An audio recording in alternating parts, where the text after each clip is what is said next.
Hey guys, tonight we drift into a fading world, one wrapped in silk, ceremony, incense, and just a little too much denial for its own good. You're standing at the edge of China's late Qing Dynasty, where lantern light paints everything gold, but the foundations beneath your feet, well, they're already groaning. You can smell river mist, wood smoke, and that faint, sharp scent of coastal trade swelling just beyond the horizon.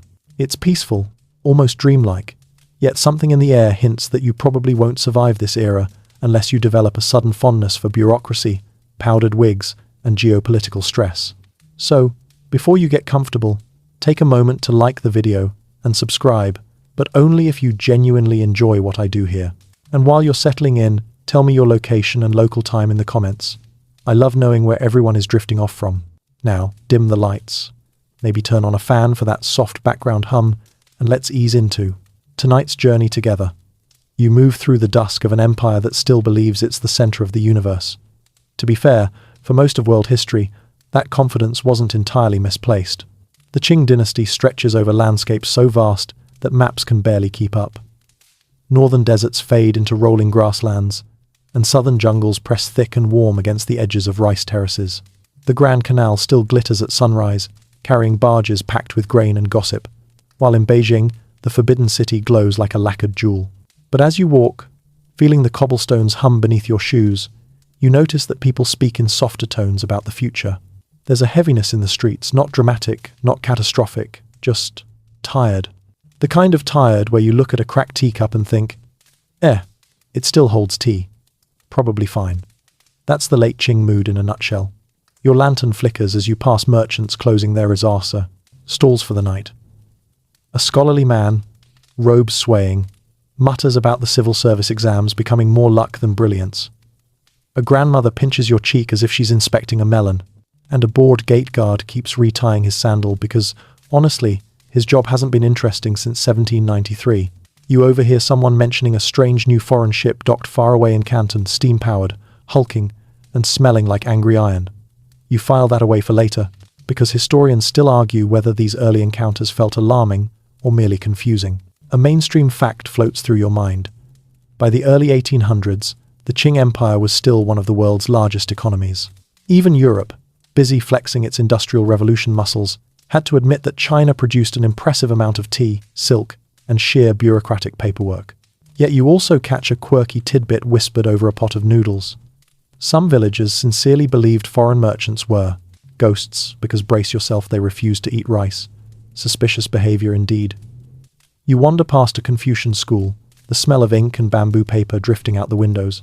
Children recite texts so old they make your back ache. The empire prides itself on stability, order, and the comforting idea that if everyone just memorizes enough philosophy, the world will more or less behave. But you sense the seams loosening. Even the moonlight feels like it's shining on borrowed time. As you continue into the evening, you pass a government courier galloping past, dust spiraling behind him. Officials somewhere are panicking about silver shortages, farmer uprisings, and the growing number of coastal ships that don't look even remotely Chinese. But the palace walls are thick, and the court prefers problems explained in very polite handwriting. You can almost imagine an emperor sighing over yet another memorial detailing regional corruption, rubbing his temples, and deciding to deal with it after a few cups of chrysanthemum tea. A faint wind brushes your face, warm, humid, carrying the scent of distant oceans. And right there, you feel the faint shift in the empire's gravity. China still sees itself as the stable center, while beyond its borders, foreign powers are revving up steam engines, factories, and an alarming enthusiasm for global trade. They look at China not as a sacred civilization, but as a very large customer who, for some reason, refuses to buy anything. You pause under a willow tree, listening to the soft rustle of leaves. The moment feels calm, almost hypnotic. But beneath that quiet, you sense the brewing tension, the mismatch between a centuries-old worldview and an oncoming wave of industrial ambition. The Qing officials think the world will keep its respectful distance. The foreign merchants think, challenge accepted. As you step back into the road, the lanterns glimmering like melted stars, you feel yourself slipping deeper into the moral twilight of the empire. Life is still beautiful here, still poetic, still orderly, but every beauty hides a strain, every calm face hides worry lines. and every crack in the stone pavement reminds you that decline never arrives with a dramatic flourish. It seeps in, slow and polite, like a houseguest who promises to stay for one night and ends up borrowing your toothbrush. And somewhere far ahead, barely noticeable yet impossible to stop, the first threads of opium's shadow are beginning to weave themselves quietly through the empire's forgotten corners. You keep walking through that lantern-lit twilight until the scenery softens into the southern coast, humid, a little sticky, and buzzing with the kind of energy that comes from profit, loopholes, and questionable maritime ethics. Down here, in the bustling world of Canton, foreign merchants have begun circling like curious seabirds, sniffing out opportunity with the same enthusiasm you bring to a midnight snack run. They aren't quite the villains of the story yet, but they are definitely eyeing the pantry. You step onto a creaking wooden pier, the boards shifting beneath your weight. Salt hangs thick in the air, sticky on your lips, and the chaotic music of maritime commerce fills your ears. Boatmen shouting, crates thudding, seagulls complaining about absolutely everything. The Qing government, ever suspicious of outsiders, has squeezed all foreign trade into this single controlled port. One port is enough, officials think. What could go wrong? Historians still argue whether this policy was protective genius or a slow-motion disaster wearing fancy robes. A mainstream fact slips in as you watch the dockworkers work. Foreign merchants, especially from Britain, desperately wanted Chinese goods like tea, silk, and porcelain. The problem? China didn't want anything they offered in return. Not wool, not clocks, not metal tools. Certainly not whatever fermented nightmare passed for. British ale in the 1,830 seconds. Instead, China demanded silver, and lots of it. You glance at a British trader leaning against a cannon-like stack of wooden crates. His boots are polished, his coat too thick for the humidity, and he's fanning himself with what is objectively the saddest excuse for a handkerchief you've ever seen. His ship carries manufactured goods no one here wants. He knows it. You know it. Even the seagull knows it. A quirky tidbit floats across your path. Some Chinese shopkeepers reportedly charged higher prices to foreigners simply because they found European accents hilarious. You can't really blame them. You wander deeper into foreign factories, these fenced, semi-permanent quarters where merchants eat, sleep, argue, and plot economic schemes that may or may not involve ruining an empire. The buildings are cramped and stuffy, the courtyards guarded, and the atmosphere feels like every man is trying to calculate which rule he can break without being executed. Traders from Britain, America, France, and sometimes even Denmark huddle together, swapping rumors over cheap punch and letters from home. You hear one man whisper, "If only we had something they had to buy," in the tone of someone imagining a morally questionable get-rich-quick plan. Meanwhile, just beyond the walls, Cantonese residents go about their lives with a mix of fascination and mild annoyance.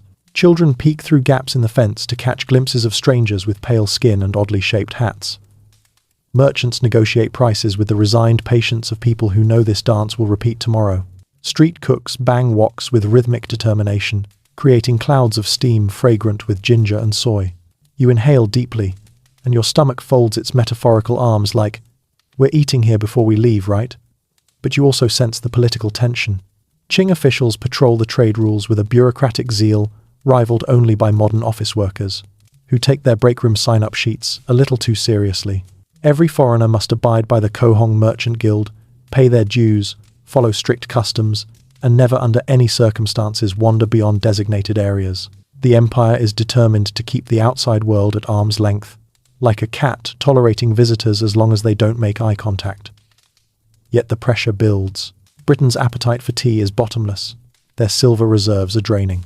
The math is starting to look ugly for the crown, and you can practically hear someone at Whitehall muttering, "This is becoming terribly expensive." The merchants know a pivot is coming. They can feel it in the sea breeze, in the ledger books, in the awkward conversations about losing money while sweating through wool coats. You pass a warehouse where crates sit stacked like secrets. They aren't marked opium, yet not openly, but the idea has taken root. You hear whispers about trade routes in India, about poppies blooming under hot suns, about a substance foreign to China that might finally satisfy Britain's need for a commodity worth exchanging. You shiver. Even though the night air is warm, change is drifting in. A young Chinese customs officer marches past you, stiff with duty and drenched in anxiety. He eyes every foreign ship like it's hiding a dragon. You can almost read his thoughts. If anything goes wrong here, Someone in a very tall hat will yell at him for hours. You drift toward the riverbank, where water slaps softly against the stone embankment. In the distance, you see a faint glow, more foreign ships arriving, their hulls enormous, their sails like pale ghosts in the night. Some locals call them black ships, others call them floating trouble. Both feel accurate. As the tide glistens under the moon, you sense it, the quiet shift in global power. China sees itself as immovable.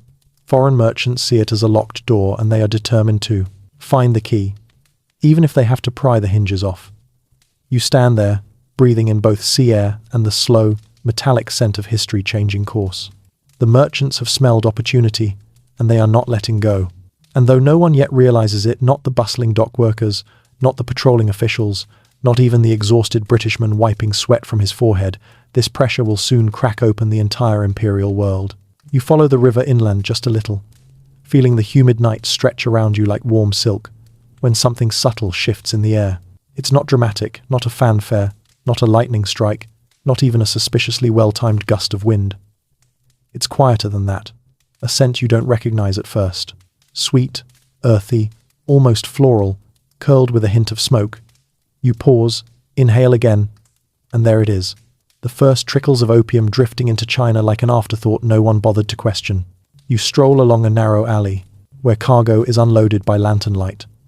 At first, the crates look ordinary teakwood, stamped with fake tea markings, stacked in casual disorder. But you know better. Inside are tightly packed opium balls wrapped in poppy-rich resin. They look innocent, like overgrown truffles, but they carry the same energy as a free sample table at a mall. Harmless at first glance, financially devastating soon after. A mainstream fact surfaces: opium wasn't new to China. It had been used for centuries in small doses as medicine, a pain reliever, a sleep aid, something your grandmother might have sworn by if her joints ached in the rain. But the new stuff pouring in from British-controlled India? That wasn't gentle. That was industrial-strength, habit-forming doom rolled into neat little bundles. You pass a wealthy household, where the soft thud of a bamboo pipe echoes. Inside, scholars sit reclining on embroidered cushions, passing around an opium pipe the way modern co-workers pass, around a "don't worry, it's sugar-free" dessert that is absolutely not sugar-free. They exhale slow streams of perfumed smoke, and the room glows with warm lamplight. It looks peaceful, elegant even. You feel tempted for half a second until you remember the part where whole empires crumble. Historians still argue whether these early circles of opium users genuinely understood the danger or simply thought, it's just a vibe. Either way, the drug was creeping in gently, disguised as luxury.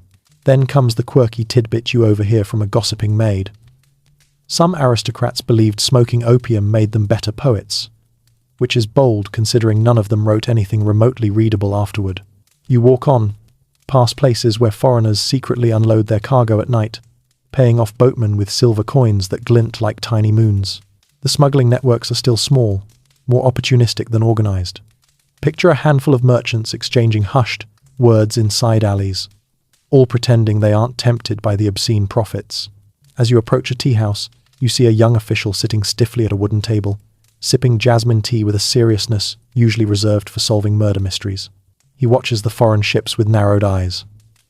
"The drug is spreading too quickly," he mutters to a friend, "like mist after rain." His voice shakes slightly, but he hopes no one notices. You do. He's right. In the elite circles, opium is becoming a fashionable indulgence. In the middle classes, a curious experiment. In poorer quarters, a dangerous escape from long days of labor. You peek into back rooms where shopkeepers smoke after work, convincing themselves they have it under control. You watch farmers try it after selling a good crop, telling themselves it's just to relax. You see students inhaling deeply before studying, convinced it helps their focus. Spoiler, it does not. You slowly realize how impossibly fast this thing is spreading. Not as a flood. Floods are loud, dramatic, forceful. No, opium moves like fog, quiet, soft. Seeping into corners you didn't notice existed, you cross a wooden bridge overlooking a canal. A small boat glides beneath you, its lantern swinging like a heartbeat. The boatman rowed here from somewhere near Macau, and the cargo hidden under the straw mats is exactly what you think it is. You can feel the weight of it even from above. Foreign merchants aren't pushing too hard yet. They're still easing the door open, just a toe in the frame. But you sense their excitement. They've finally found something China will buy, and buy obsessively. The British trader you passed earlier probably felt the same thrill someone feels when they finally discover a restaurant that makes the perfect late-night noodles. But the mood around you is complicated. Some people shrug off the new trend, thinking it's just another passing fancy, like unusual hats or questionable fashion statements. Others frown, sensing something darker. Old scholars warn that too much indulgence leads to hollow hearts. The phrase lingers in your mind. As you continue walking, a breeze curls around your ear, carrying the faintest whisper of danger. You watch a group of night workers unwrap a shipment by candlelight. They joke, laugh, elbow each other, and break open the crates. One man takes a deep whiff and whistles. "Careful," his friend says. "That'll bite you back." Everyone laughs, but no one stops. China doesn't realize it yet. No one does. But the drug slipping quietly into these alleyways and tea rooms is about to thread itself through the empire's veins so deeply that centuries of stability will soon tremble like a porcelain cup on uneven stone. And you can't shake the sense that the sweet, smoky scent now following you isn't just drifting from a pipe, it's drifting from a future that's about to unravel. You step away from the smoky tea houses and nighttime docks, walking deeper into the city where alleyways twist like wandering thoughts. Here, the opium haze thins out for a moment, just long enough for you to notice something unsettling. The habit isn't staying put. It's moving, growing, shifting from a fashionable indulgence for wealthy scholars into a quiet nightly routine for people who can barely afford candles. You pause beneath a balcony where embroidered laundry drips gently in the night breeze. A family upstairs finishes dinner, laughing over steamed buns and weak tea. Moments later, you hear the grandfather cough deep, rattling, and someone helps him settle onto a bamboo mat with an opium pipe. "Just a little for the pain," his daughter murmurs. You feel the tenderness in her voice, and the denial hiding behind it. A mainstream fact glimmers at the edge of your thoughts. By the early 1800s, opium consumption in China shifted from medicinal to recreational at a second, terrifying speed. Smoking, which delivered the drug more efficiently than eating it, turned a once rare indulgence into an addictive ritual spreading faster than gossip at a village wedding. You wander past a scholar's courtyard. Lanterns cast long shadows over calligraphy, scrolls hung to dry. Inside, 3 young men recline on lacquered couches, passing a pipe as if it's a clever joke between exams. One quotes a poem about floating clouds of inspiration, and his friend immediately corrects him wrong dynasty. They laugh anyway. A servant, sweeping the walkway, mutters a quirky tidbit. Opium smokers often claimed the drug made them better conversationalists, even though most of them spent entire evenings staring at the ceiling in blissful silence. You glance back inside. Yes, the ceiling is getting a lot of attention. As you leave the scholar's house behind, you slip into a busier street, where opium's spread becomes unmistakable. Shopkeepers are shutting their stalls, their shoulders heavy from a day's labor. One man pockets his earnings, steps behind a woven screen, and lights a pipe. You hear the soft hiss of the flame, the faint inhale, the slow exhale. He tells himself it's just a way to relax. You can practically see the cracks forming in that promise. Historians still argue whether opium took hold because life in the Qing Empire had become too stressful, or because the drug simply hit the right balance of relief and escape at the exact moment the society needed comfort. Maybe both, maybe neither. But you feel the truth settling around you. People turn to ease long before they turn to rebellion. You drift toward a row of small homes, where families are beginning their nighttime routines. Children chase each other with reed toys. A mother stirs congee over a quiet fire. A son returns from the workshop with ink-stained hands. Everything feels ordinary, soft, almost wholesome until you notice the father slipping into a tiny side room, closing the door behind him, and igniting the pipe with a look of exhausted gratitude. You linger by the doorway long enough to see the room's interior. Faded scrolls, a small table, no luxuries, just a man who has begun to rely on that warm fog to smooth out the rough edges of his life. You walk on, feeling the streets shift beneath you. Once, opium was the indulgence of wealthy elites, but now, you smell it in alleyways where laundry dries, in the courtyards of modest families, in the cramped living quarters of servants and rickshaw pullers. The drug is slipping through class boundaries with the same confidence as a cat deciding every room in the house is now its room. And you start to sense something else too. A quiet shame. Many smokers try to hide it. They keep their pipes in small, lacquered boxes. They smoke at night when the neighbors are asleep. They tell themselves it's only occasional, only for stress, only for pain. You've heard that word only enough times now to know it's a red flag in disguise. You reach a marketplace that has gone mostly dark for the night. A few vendors remain, talking softly around small fires. One man tells the story of a friend who lost his savings after falling into the habit.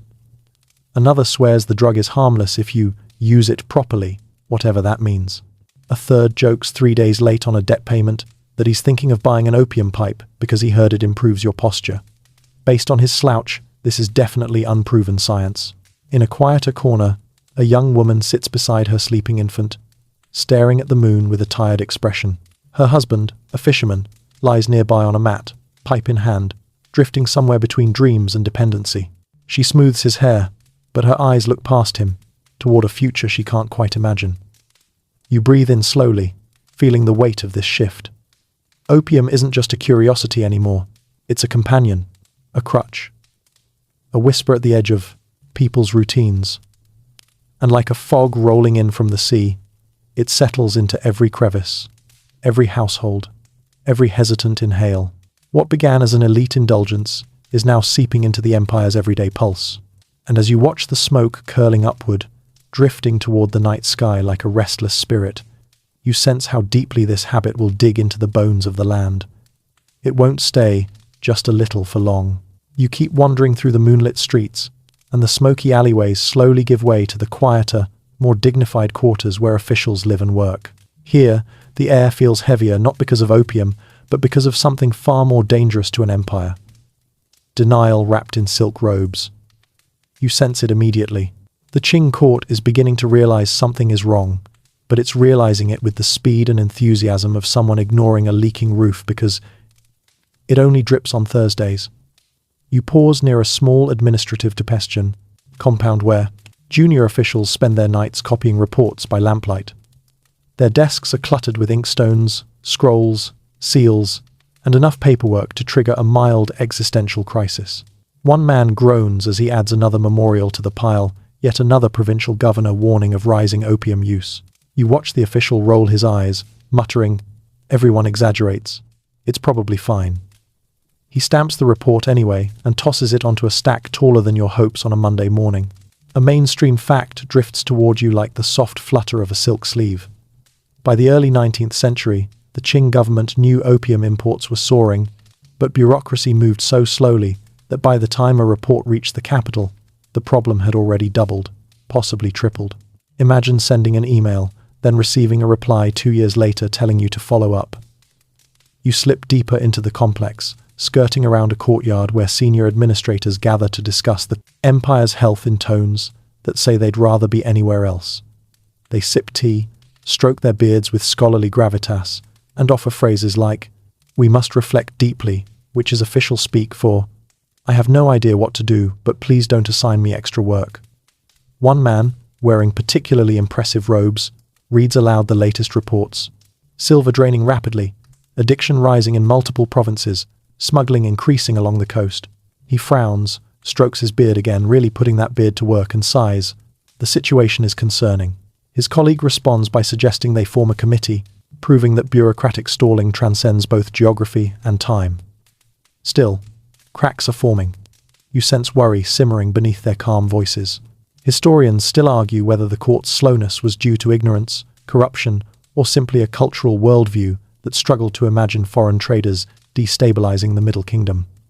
After all, the Qing saw themselves as the spiritual center of the world. Foreigners were just background characters. You slip out of the compound and follow a narrow path that leads toward the outskirts, where officials sometimes meet informally to gossip, because nothing motivates people to share unfiltered opinions like stepping out of earshot of their supervisors. Under a willow tree, a group of mid-ranking administrators whisper anxiously. They say addiction spreads even in the army. I heard one county already lost half its tax revenue to opium sales. My cousin swears his neighbor smoked so much he forgot his own children's names. And then comes a quirky tidbit. One official claims that opium smoke disrupts feng shui, attracting lazy spirits who make people's legs weak. You're not sure about the spirits, but the weak legs track. You walk on, feeling the atmosphere shift to something more intimate.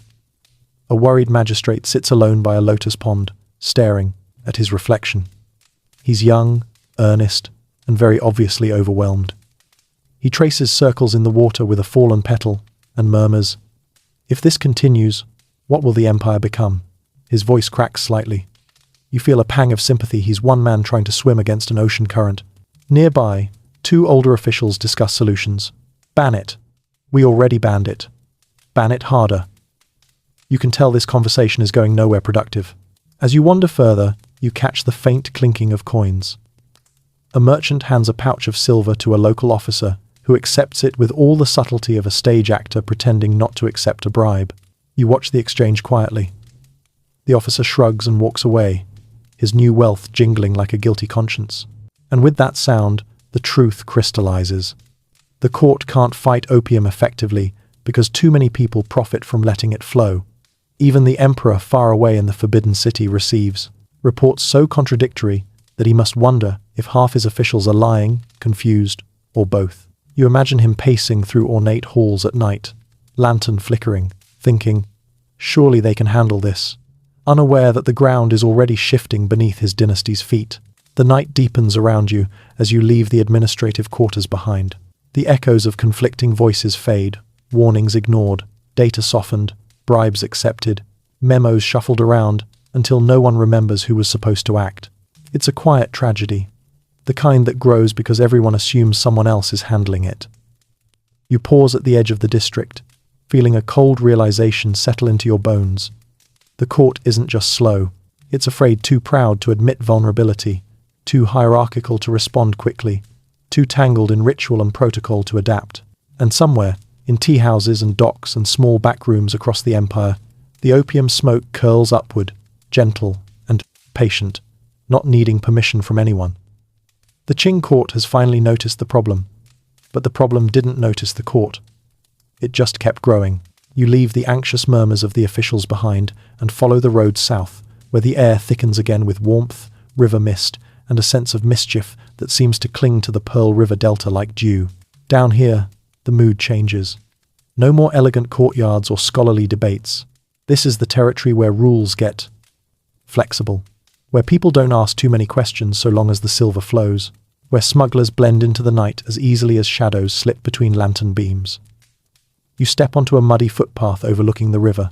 The water is dark and glassy, disturbed only by the faint ripple of oars dipping silently beneath the surface. A small boat glides past, no lanterns, no shouting, just steady, practiced movements. You can see the silhouettes of two men crouched low, guiding their cargo toward a pota, hidden inlet. They look like fishermen, but the crates tucked under the reed mats reveal a different story. A mainstream fact rises to meet you. By the 1820 seconds, the opium trade was almost entirely underground in China, dominated by smuggling networks that used swift boats, river channels, and hidden coves to bypass imperial restrictions.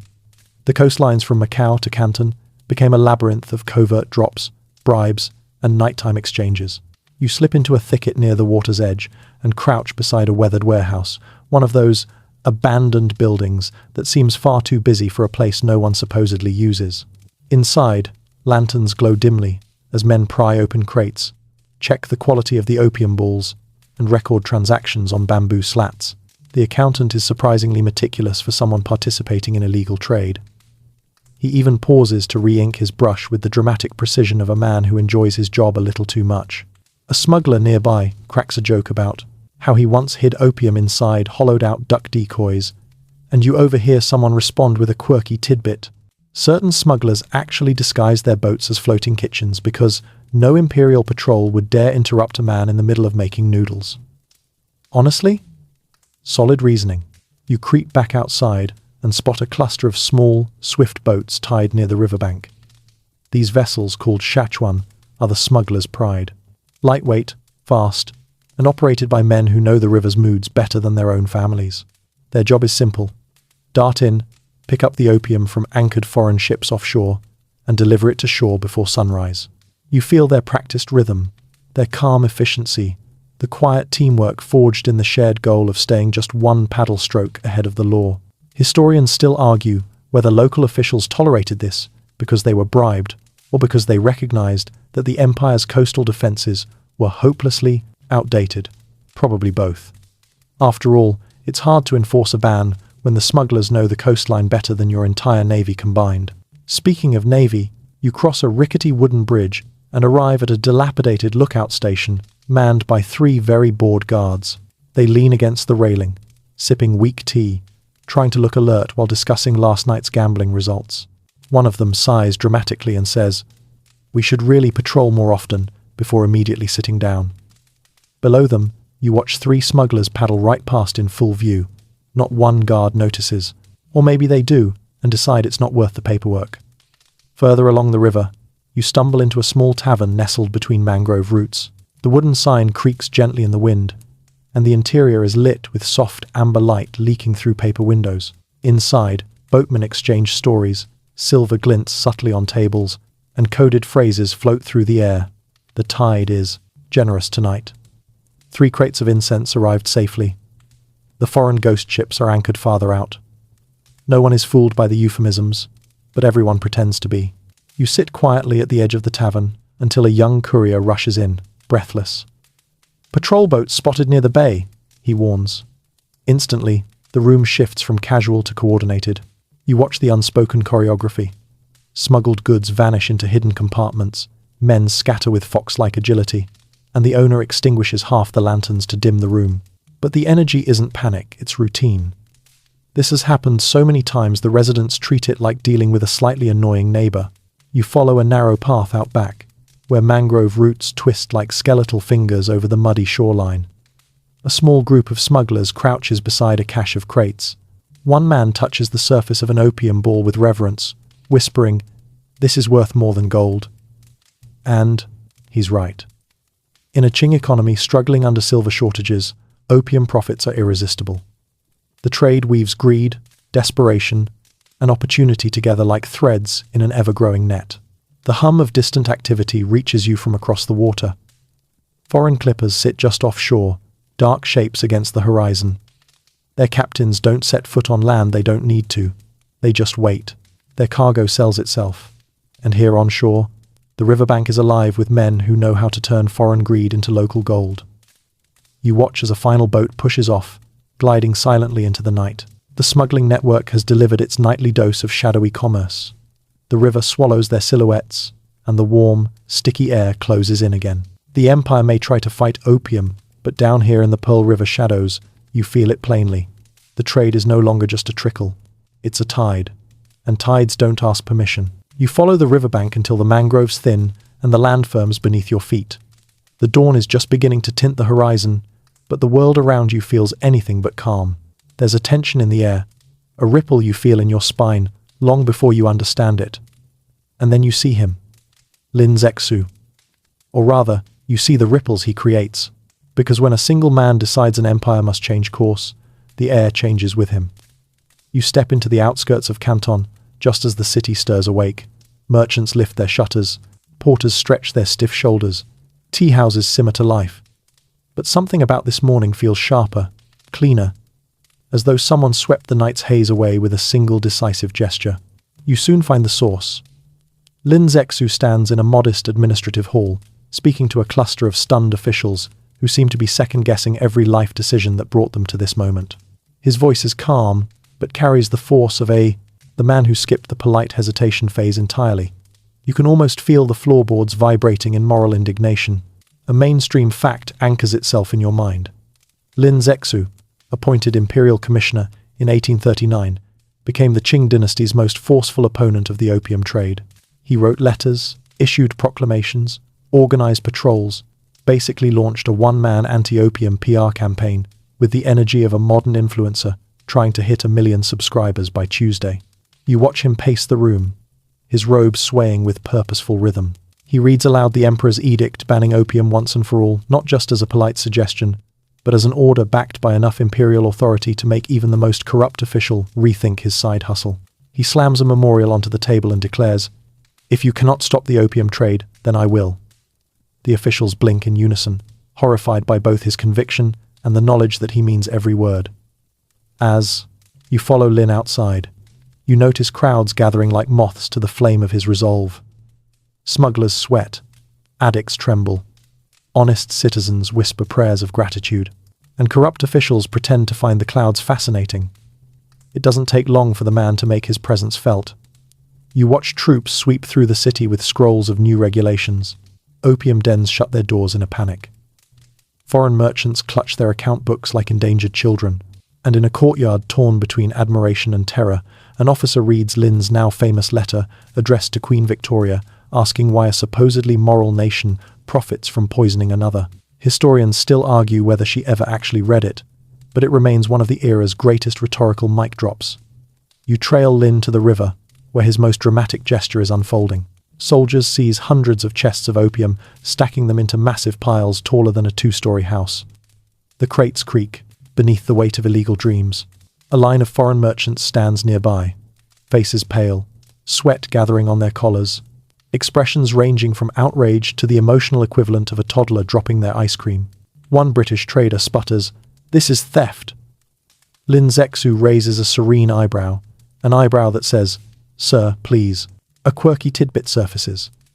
Witnesses later said Lin Zexu was so calm during the mass confiscation that even the soldiers became inspired to stand straighter, as if posture alone could strike fear into contraband. But the real moment, the one that shapes everything you witness at the human coastline. You stand on the sandy bank as massive trenches are dug near the sea. The opium chests are broken open, their black resin glistening in the sunlight like toxic pearls. Workers mix salt water and lime, stirring the slurry until it dissolves. The mixture bubbles, steams, and drains into the ocean. This isn't a bonfire. This isn't symbolic. This is 20,000 chests, over 1 million kilograms of opium, being destroyed with scientific precision. The crowd gasps. Foreign merchants clutch their chests like Victorian widows. Soldiers stand guard, spears gleaming, and Lin Zexu, calm as the tide, watches the dark mixture drain away into the sea as if he's washing the empire itself. You feel the gravity of the moment settle in your lungs. For the first time, someone has matched the scale of the crisis with action. Swift, uncompromising action. But beneath the triumph, you sense something else. A ripple, a distant storm. Because as the opium dissolves, you hear a murmur from foreign merchants' anger sharpening into political thunder. A trade empire insulted. A government humiliated. A navy itching for a reason to flex its iron muscles. You watch Lin Zexu walk away from the shore, his boots sinking into wet sand. He feels victorious. And you feel the sky darken just a little. His stand will reshape everything. But the empire has just stepped onto a battlefield it isn't ready for. You stand on the damp shoreline watching Lin Zexu's silhouette fade into the distance, and you already know, long before anyone in the empire understands it, that something irreversible has shifted. The sea looks calm, but beneath that calm lies a fuse that's just been lit. You feel it in the air, in the faint metallic tang riding the breeze, in the uneasy murmurs travelling through merchant districts and foreign docks. The empire has drawn a line. Now the world beyond that line is moving. You drift back toward Canton's harbour, where foreign ships anchor in rigid formation, their sails furled, their masts like dark spears against the horizon. These aren't the polite merchant vessels you saw earlier. These are sleek, muscular ships, bristling with cannons, ships built not for tea or porcelain, but for force. A mainstream fact folds itself into your awareness. By the late 1832, Britain's Royal Navy possessed some of the most advanced warships on Earth, fueled by industrial power China hadn't yet matched.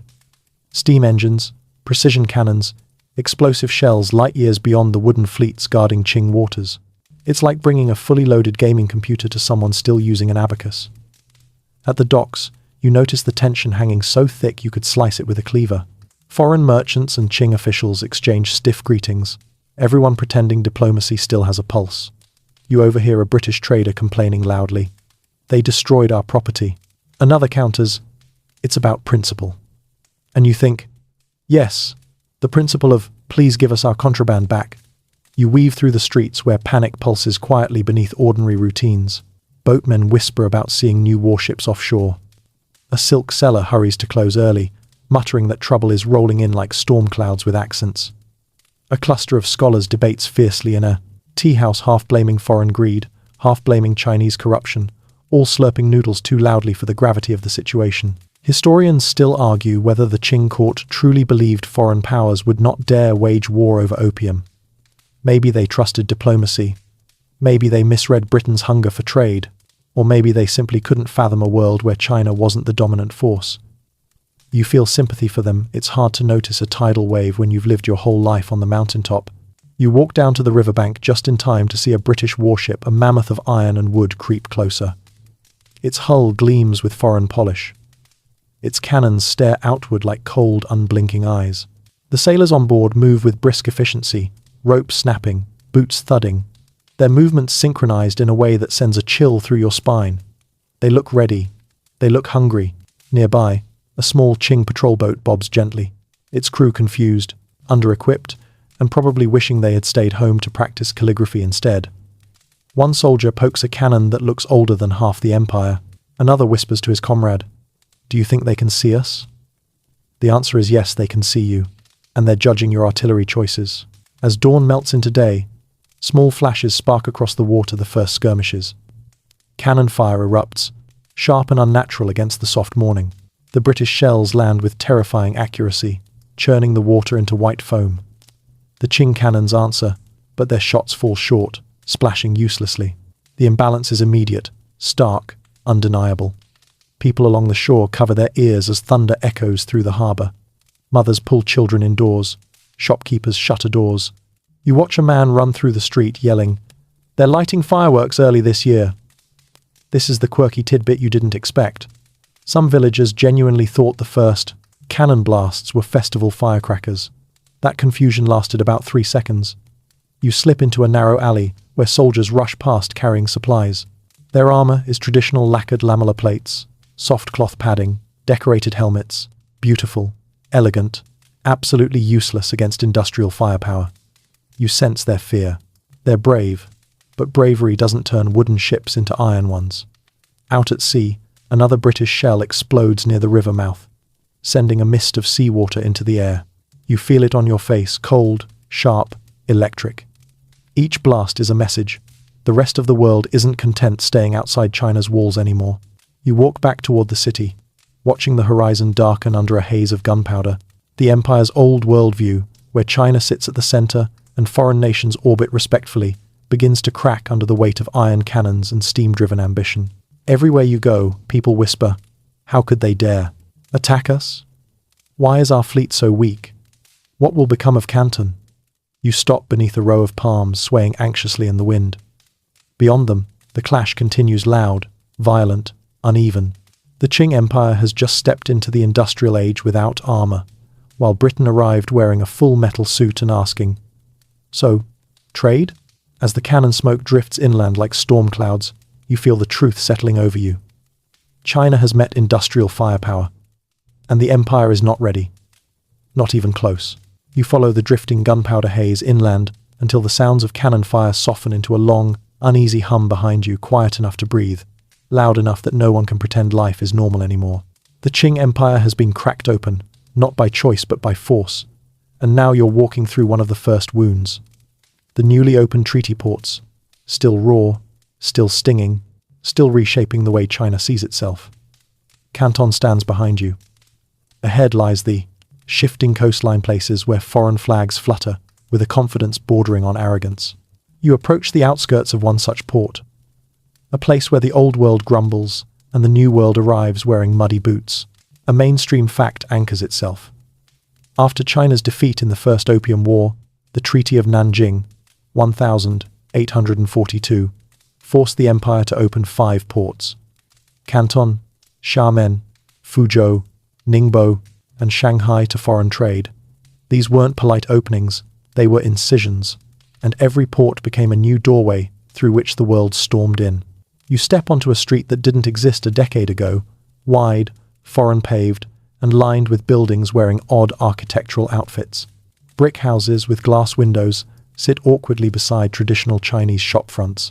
You see English signage, French signage, Even a Portuguese tavern with a handwritten note promising bread that won't scare you. It somehow manages to scare you anyway. Locals walk past cautiously, stealing glances at the newcomers. A noodle vendor mutters, "Their noses are so big they must smell trouble before it comes." His friend snorts. "Then why didn't they smell the cannonballs?" Their whispers carry the sting of humor and humiliation all at once. Historians still argue whether these treaty ports truly brought modernization or simply cracked the empire open for exploitation. You feel both truths at once. The air buzzes with opportunity for some, and with violation for many others. You wander toward the waterfront, where British, American, and French merchants stroll with the relaxed swagger of men whose governments just handed them prime real estate on a silver platter. One British trader taps his cane on the cobblestones and says, "Marvelous, isn't it? We've civilized the place already." His companion nods in agreement, completely ignoring the glares of local residents who have very different definitions of civilized. A quirky tidbit drifts to your way as you pass two dock workers arguing. Some foreigners believe Chinese sailors naturally possessed built-in compass instincts because they always knew which way was south. When you realize it's simply because many Chinese buildings traditionally face that direction, you quietly question the confidence level of 19th century ethnography. You move deeper into the new foreign settlement. Laundry flaps overhead, European shirts and Chinese tunics dancing awkwardly on the same line.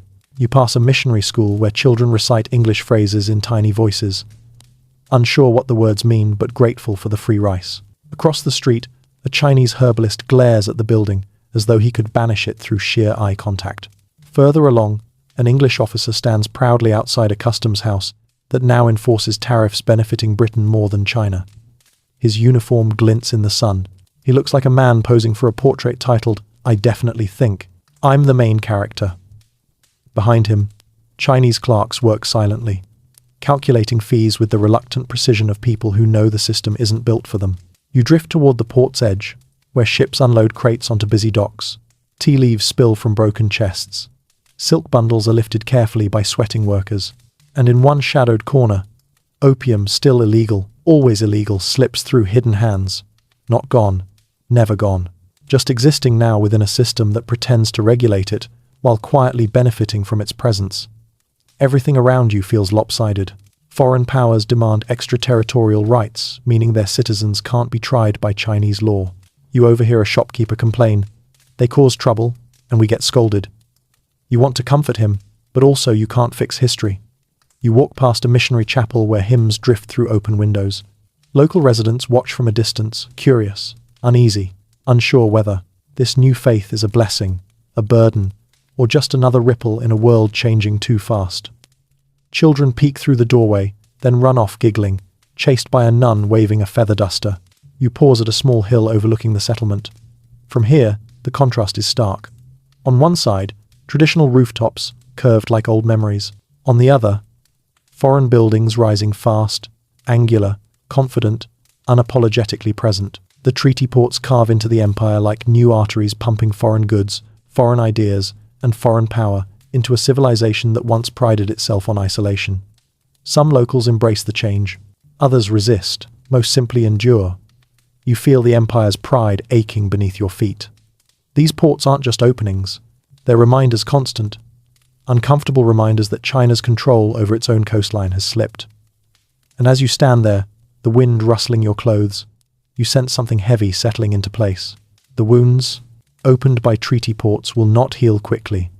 They will fester, deepen, and shape every struggle that follows. The empire's skin is cut, and through those cuts, the world pours in. You leave the treaty port behind, its mix of brick, incense, and resentment fading into the distance as you move inland.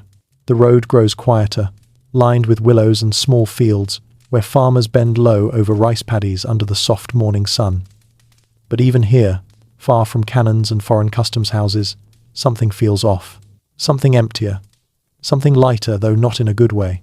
You realize it when you pass a market stall and watch a merchant count his earnings with the expression of a man realizing his wallet has developed a personal grudge against him. The coins clink weakly in his palm. Too few. Too irregular. Too silver scarce.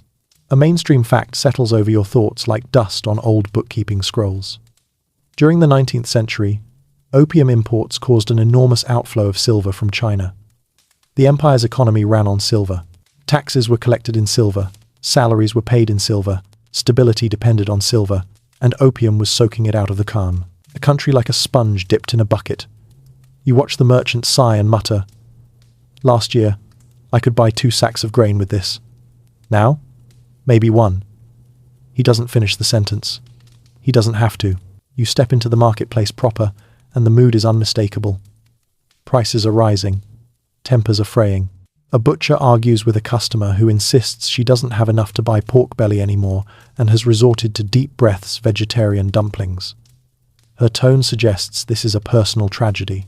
Nearby, a teacher lectures his students about the importance of thrift, which you suspect is code for, "My salary hasn't been paid in 3 months." He tries to stay dignified, but his chalk breaks with a particularly symbolic snap. Historians still argue whether China's silver drain was the direct cause of its economic unraveling or simply the spark that ignited deeper structural weaknesses. You feel both truths running alongside each other like 2 shadowy currents beneath the surface. As you wander between the stalls, you notice something else. Morale isn't just dropping, it's dissolving. Slowly, quietly, like sugar cubes disappearing into hot tea. You pass an elderly man sitting on a wooden stool, staring blankly at the ground. His opium pipe rests across his knees, unlit for now. He looks tired in a way that isn't about age but about spirit. A woman nearby shakes her head and whispers that he used to be a respected accountant until his boss stopped paying wages on time. He just gave up, she says softly. You keep walking, and the deeper you go, the more the empire's invisible cracks reveal themselves. In one house, a mother counts silver coins so small in number that she switches to counting copper halfway through. In another, a craftsman tells his apprentice that fewer merchants commission their work now. They don't have the silver, he mutters. Or maybe it's the will. A quirky tidbit sidles into your path as you overhear a group of boatmen complaining. Apparently, some superstitious villagers believed the silver coins themselves were losing their qi and no longer wanted to stay in China. It's an interesting spiritual interpretation of global economics. You'll give them that. You continue along a dusty road where you meet a tax collector, thin, stressed, and on the verge of existential collapse. He waves a scroll at you dramatically, lamenting that no one can pay their taxes on time, and he can't report that without making his supervisor angry, and his supervisor's supervisor is already angry because his tax receipts are shrinking. The whole system feels like a tower made of bowls, stacked too high and wobbling in the wind. He sighs and mutters, "I just want one peaceful day." You resist the urge to tell him peaceful days are not scheduled in this part of history. The silver shortage ripples outward into everything. Soldiers receive delayed pay, lowering morale, until discipline erodes. Farmers struggle with unpredictable prices. Merchants face a currency pinch so painful it forces them into narrower and narrower profit margins. And in the shadows, always in the shadows, opium traders thrive, accepting payments in coins, jewelry, heirlooms, anything that holds value. You stop at a riverbank where women wash clothes in the shallows. Their laughter is still there, but muted. A group of men sits nearby, arguing about the strange new taxes imposed to cover war indemnities. One kicks a stone into the water and mutters, "First they take the silver, now they take our pride." As the sun starts to dip, you watch a traveling opera troupe prepare for a performance. Their costumes are patched, their props worn thin, their makeup faded. They try to keep spirits high, singing, joking, humming while adjusting their masks, but even their lively chatter feels tinged with exhaustion. You feel it everywhere you look, a society slowly sinking into tiredness. Not dramatic collapse, not sudden catastrophe, just the steady draining of hope, coin by coin, breath by breath. The opium crisis wasn't just about addiction, it was about what addiction drained from individuals, from households, from the economy itself. And now the silver is leaking away, like sand through a sieve the empire can't patch fast enough. You stand on the edge of a quiet village square as dusk spreads across the rooftops. The lights glow dimmer than they used to. The air feels heavier than it should, and the empire, once wealthy, confident, and immense, now feels strangely light, too light, like something important is slipping through its fingers. You walk away from the village square as night settles once more, soft and velvety, the air thick with the scent of wood smoke and boiled rice. But tonight feels different, heavier, as if the weight of a million small, private struggles is hanging just above the rooftops. You follow a narrow footpath that winds between houses, and with every step you feel yourself slipping deeper into the quiet, intimate corners of everyday life, places where opium's shadow clings most tightly. You pass a modest home first. Paper windows glow gently from inside. A father sits cross-legged on a mat, mending fishing nets while his daughter hums a folk tune beside him. It looks peaceful, normal, until you notice the small lacquered box tucked discreetly behind a wooden beam. Its lid is carved with flowers. Its contents are not. The father reaches for it only after his daughter goes to sleep. You can almost hear the soft click as he opens it later, the sigh of relief that follows the first inhale. A mainstream fact drifts through your mind. By the mid-19th century, opium use was widespread across Chinese households, not just among elites or criminals, but among farmers, artisans, servants, even scholars who once lectured others on morality. Addiction wasn't always dramatic. Often, it looked exactly like this: quiet evenings, hidden boxes, tired families doing their best. You continue down the lane where lanterns cast golden circles onto the dirt road. A blacksmith steps outside his workshop, wiping sweat from his brow. His arms are strong, his posture sturdy, but his hands tremble slightly. He glances around, then ducks into a side chamber where his pipe lies waiting. He tells himself it helps with the pain from hammering iron all day. Maybe it does, but you've seen that justification before. You've seen what comes after. Across the road, an elderly woman sits by her window stringing garlic cloves together. Her back is bent like an old willow branch. She watches the world pass with the weary sharpness of someone who has seen too much change too quickly. She sniffs the air and mutters, "The smoke is everywhere now." She isn't wrong. You pass another home where a scholar, once a promising exam candidate, leans over his desk, desperately trying to focus on his calligraphy. His brushstrokes wobble, his ink splatters. He slams his fist down, frustrated. Then he reaches for his pipe, inhaling deeply. Within moments, his anger dissolves into a soft, distant smile. You feel a pang in your chest, watching his ambition drift away like smoke from the tip of the pipe. A quirky tidbit finds you as you continue. Some families blamed household ghosts for stealing their silver or valuables, only to realize months later that it was their own opium-using relatives, quietly pawning items to fuel their habits. Ghosts have never been framed for so many economic crimes. You keep walking, and households grow tighter together, their walls thin, their lives spilling into the street. You hear a couple arguing, voices strained, hearts breaking. The wife begs her husband to stop smoking. He promises he will. "After tomorrow," he says. You already know tomorrow won't come easily. You drift past a weaver's workshop where the looms sit still, dust gathering on threads. That should be vibrant. The owner sits nearby, head in hands. He once employed 6 apprentices.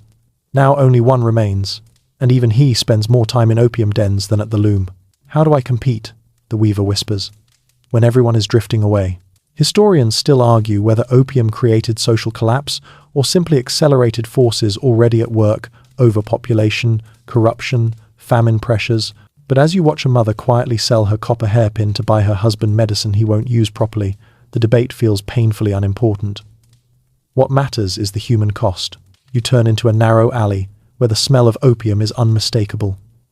You see a cramped den bathed in warm lamplight. Men recline on bamboo beds, legs stretched out, faces slack with bliss. A pipe passes from hand to hand. Outside, their children sit on overturned buckets, kicking stones, waiting for fathers who won't be present tonight. Further down, you stumble upon a household that tries, desperately, to resist the growing trend. A grandmother chastises her teenage grandson for sneaking glances toward the dens. "Work hard," she warns him. "Your mind is worth more than smoke." He nods quickly, respectfully, but you recognize the restless glint in his eyes, the curiosity that can turn into craving. Everywhere you go, you see it. The fog settling into routines. Not dramatic, not theatrical, just thickening, normalizing, becoming part of the daily rhythm, like boiling rice or fetching water. You pause at the threshold of one last home. The door stands open to let in the night breeze. Inside, a woman massages her husband's temples as he lies, sprawled on a mat, groaning from withdrawal. Their child sleeps beside them, small hand clutching a ragged blanket. On the table sits a pipe cleaned, polished. waiting. You feel the contradiction tearing this family apart, love and dependency entwined like tangled threads. You step back into the street, heart heavy. Above, to you, the moon hangs full and pale, its light reflecting in silver-drained puddles. The quiet hum of nighttime life surrounds you, the murmurs, the coughs, the clinking bowls, the soft tap of sandals against stone. But beneath it all runs a deeper rhythm, the slow, steady corrosion of everyday life, creeping into homes like a polite guest who promises to leave early and never does. This empire is not dying loudly. It is fading quietly, household by household, pipe by pipe, and you feel the weight of it settle into the night around you. You drift out of the homes and alleys where nightly routines soften into smoke and step toward the administrative heart of a nearby town. Here, the buildings grow more formal, wooden beams carved with cloud motifs, roofs tiled in crisp blues and blacks, courtyards swept clean every morning by someone who is definitely underpaid. But as you pass beneath an ornate gate, you feel something sour in the air. Not opium this time, something subtler, something stickier, something that clings to the walls like humidity. Corruption, not the dramatic kind with villains twirling imaginary mustaches. No, this corruption is quieter, woven into daily habits the same way opium has woven itself into households. A gift slipped under a table. A favor traded in whispers. A bribe disguised as tea money. The kind of wrongdoing that becomes so normal people stop calling it wrongdoing. You enter a courtyard where mid-ranking officials sit at desks beneath fluttering scrolls. On one side, a clerk inspects tax ledgers with the enthusiasm of a man reconsidering his life choices. On the other side, a wealthier merchant, silk robe gleaming, slides a small pouch onto the desk with a practiced flick of his wrist. The clerk doesn't even blink. He just coughs, shifts the pouch slightly out of view, and stamps a document with a seal that seems to say, "Sure, we'll pretend this never happened." His posture suggests this is not his first bribe of the morning. A mainstream fact nudges you. By the mid-1800s, corruption within the Qing bureaucracy had grown rampant, partly because low-salaried officials relied on unofficial income to survive, and partly because the opium economy made smuggling networks absurdly rich. Everyone wanted a cut, from local yamen runners all the way up the administrative ladder. You wander deeper into the compound. A guard waves you through, not because he recognizes you, but because he's too busy accepting a small bag of dried fish from a villager, hoping to bypass a minor regulation. You're beginning to suspect that rules here are more like flexible suggestions. Then you overhear a conversation in a side room, two officers whispering urgently. "Did you report the opium dens?" "No." "Why not?" "Because the owner paid us twice last month." "Oh, right." They nod in solemn agreement, like philosophers contemplating the universe. You step into a dim hallway where an older official scribbles on bamboo slips. His robe is immaculate, his beard carefully groomed. But his eyes flick nervously toward a locked chest beside him. You don't need to peek inside to know what's there. Silver, opium, perhaps a record of favors owed. He whispers to himself, just enough, just to keep the peace. You're not convinced he believes it. Historians still argue whether corruption worsened because opium undermined morality, or because a weakened state structure made corruption inevitable. You suspect it's a chicken and egg situation, one feeding the other, until the whole system collapses under the weight. As you wander through another courtyard, a group of townsfolk waits nervously outside the yamen doors. One man needs a permit signed. Another needs a dispute settled.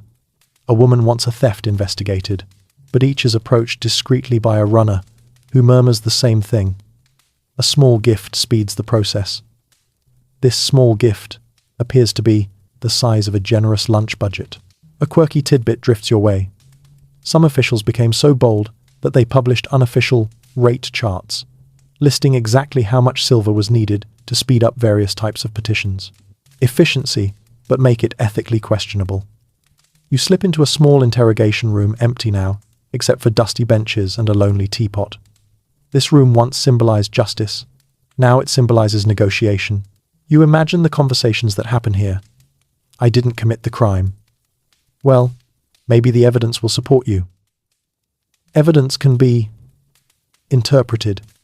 You ease back outside to find a young clerk sitting on the steps with his face buried in his hands. "I wanted to serve the empire," he mutters.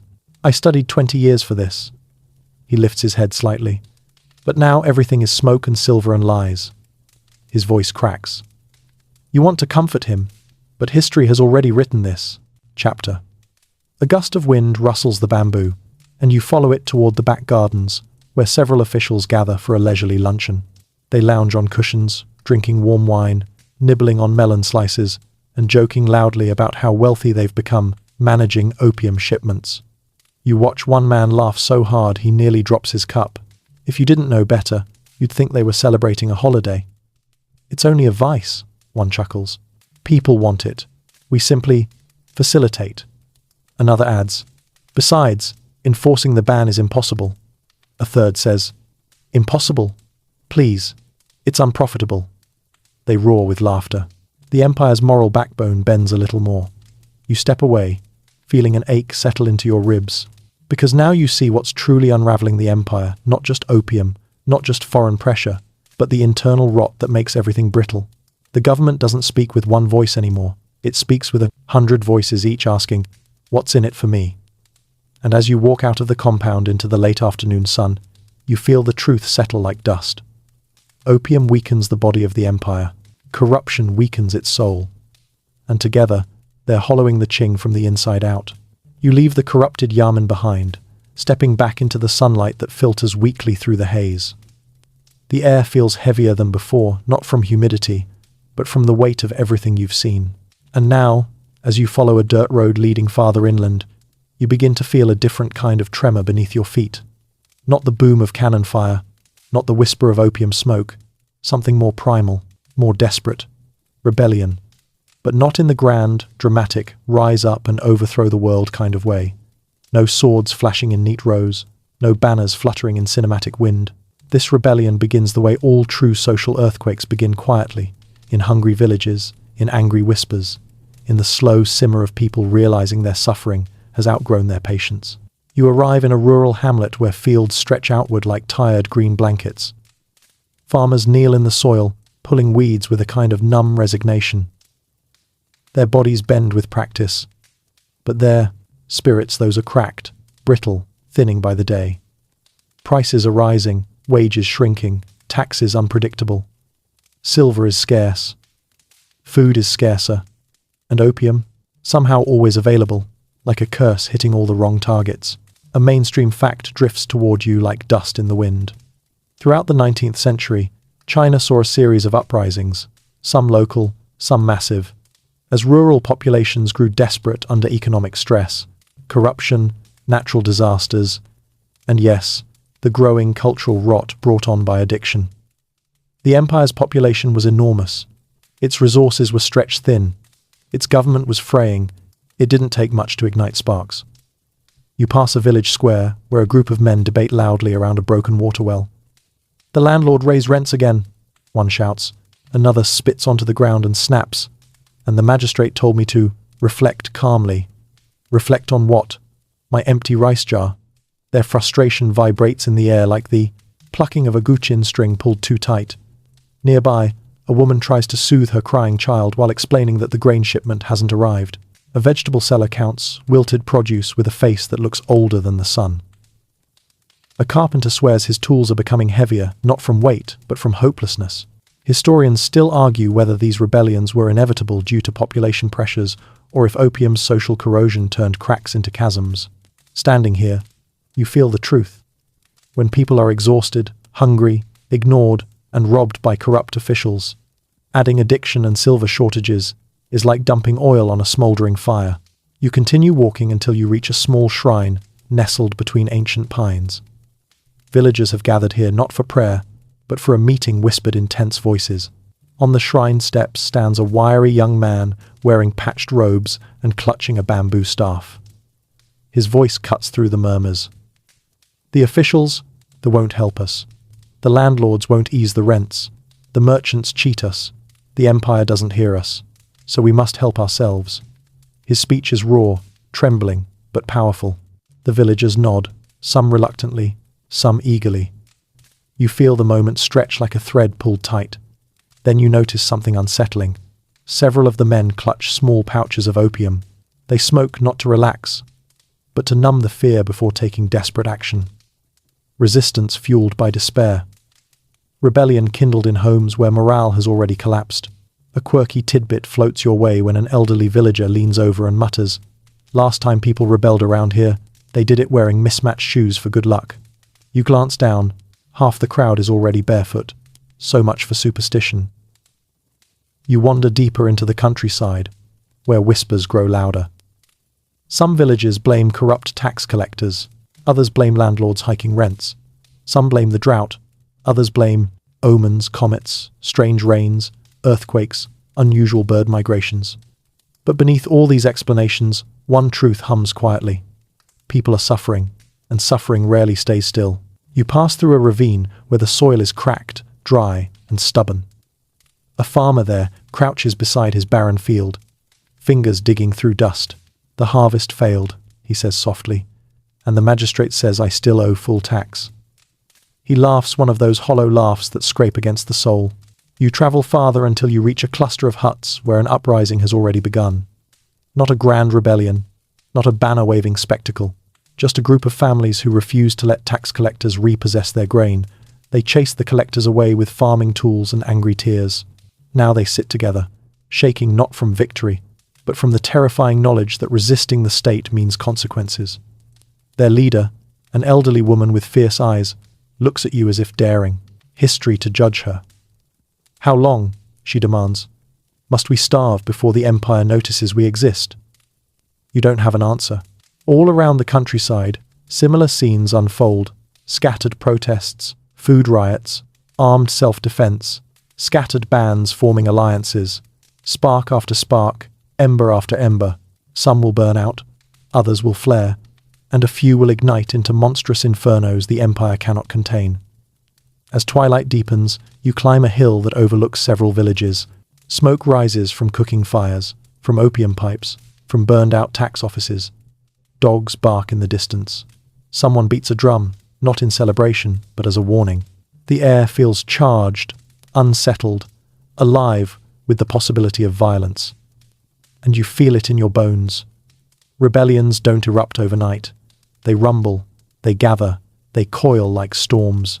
The Qing Empire isn't facing a single rebellion.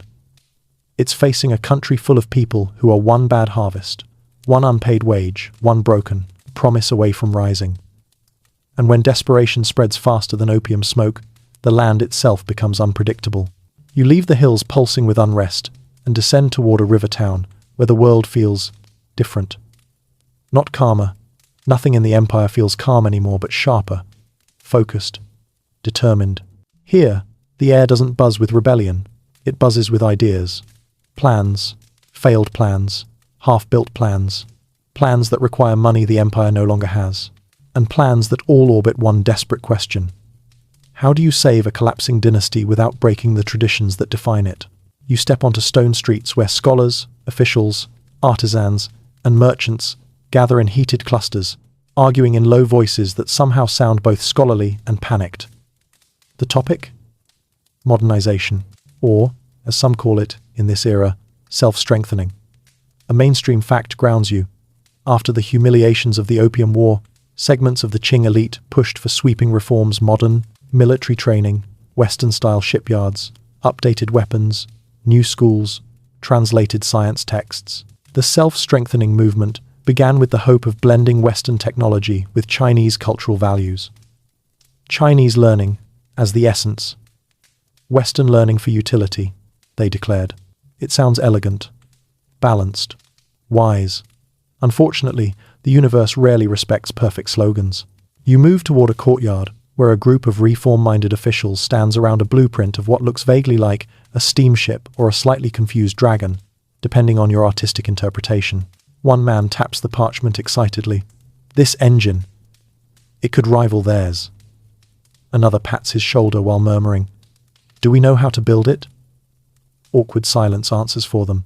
Historians still argue whether the self-strengthening movement failed because reformers didn't go far enough, or because conservative factions blocked every meaningful change. Standing here, you feel both. Forces tugging at the empire like two stubborn oxen pulling a cart in opposite directions. A young scholar approaches a senior official, bowing deeply.